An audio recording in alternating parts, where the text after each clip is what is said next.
residential zones, and the uses are quite controversial. It would like to prohibit uses of methadone clinic, sexually oriented businesses, marijuana dispensaries, homeless shelters, and homeless day centers.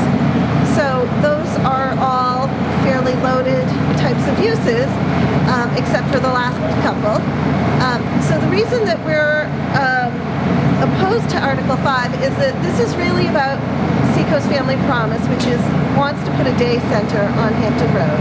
All it would be is a place for their business offices and for people to receive services during the day. And it would be very low traffic use. And so to link that use with some of these other more objectionable uses and not state clearly what the true intent of the proposed warrant article is about, we felt was a bit deceptive. So that's why we're out here to kind of make sure voters realize that if they vote for something that sounds like it's a good idea, they might be hurting a really great organization like Seacoast Family Promise. And I think the other piece is Seacoast Family Promise has already been approved to go into its location on Hampton Road. The Exeter Zoning Board of Adjusters approved it. A small group of people that are nearby abutters took that and appealed it back to the zoning board, and the zoning board denied it again. And then they appealed it again, and they took it to New Hampshire Superior Court, where New Hampshire Superior Court upheld the decision by the Exeter Zoning Board of Adjustment. So the final step is, of which they're appealing again, is they're taken to New Hampshire Supreme Court. And so, in our opinion, this was that group's last-ditch effort to try to undermine the decision that the Exeter Zoning Board of Adjustment made. And while this may not have specific impact on the Seacoast Family Promise, it could have future impact on other organizations coming forward. And it's flying in the face of supporting people in need and supporting community-based projects. And to try to lump a homeless day center or a homeless center into the same category as a sexually oriented business or a methadone treatment center or marijuana dispensary is just categorically wrong. And both our zoning board and our planning board, quite honestly, need to be addressing these issues one at a time and not lumping everything together. It's not a one-size-fits-all decision. Could you define what would be considered a sexually oriented business or a methadone treatment center?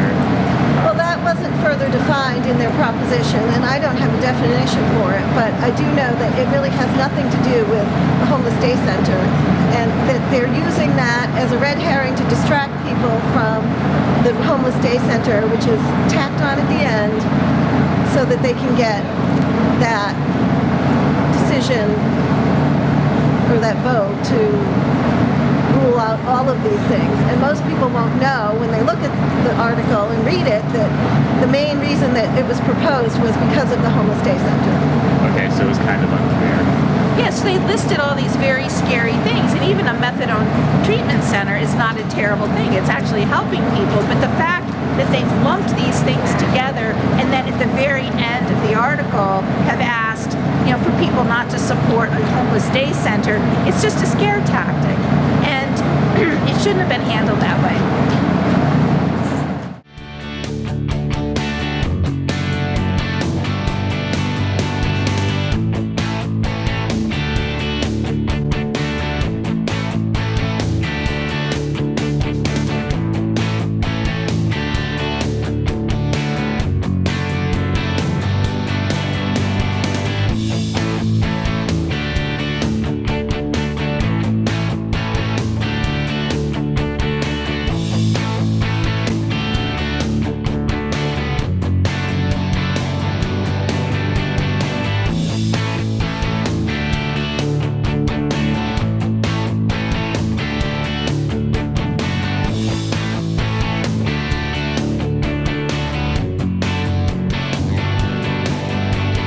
What's your name? My name is Jeff Barnum. I'm the Great Bay Piscataqua Water Program of the Conservation Law Foundation, and along with a number of Exeter residents today, we're advocating for the passage of a bond issue that will fully fund the construction of a new wastewater treatment plant here in the town of Exeter.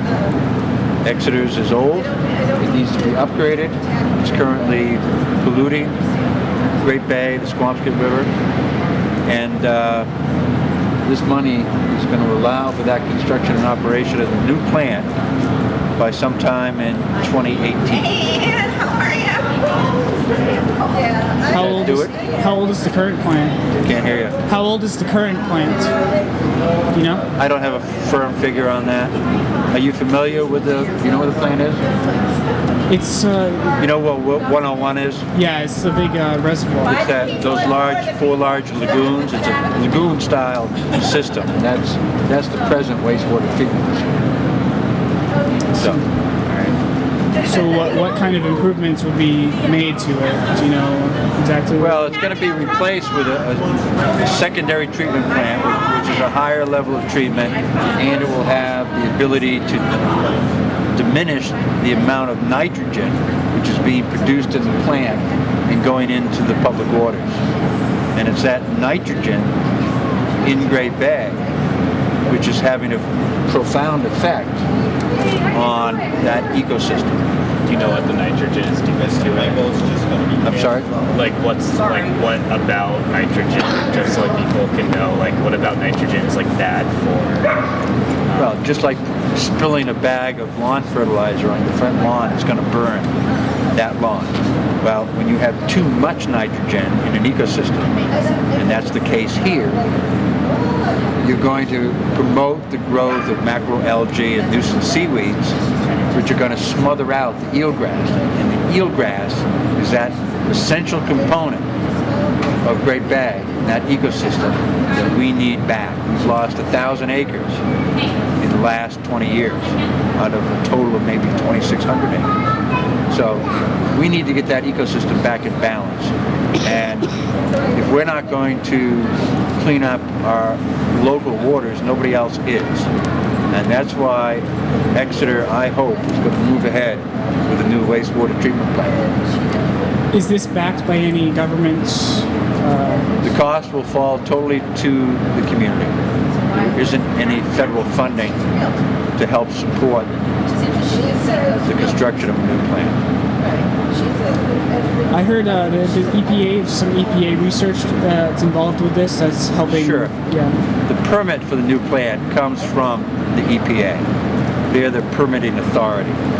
And they issued a permit to Exeter a year and a half ago. And it sets limits on the amount of nitrogen that can be released from the plant into the Squamscott River and down into Great Bay. And they're going to start out at a certain level, 8 milligrams per liter, and then if necessary, over time, go to a lower number if the conditions warrant it.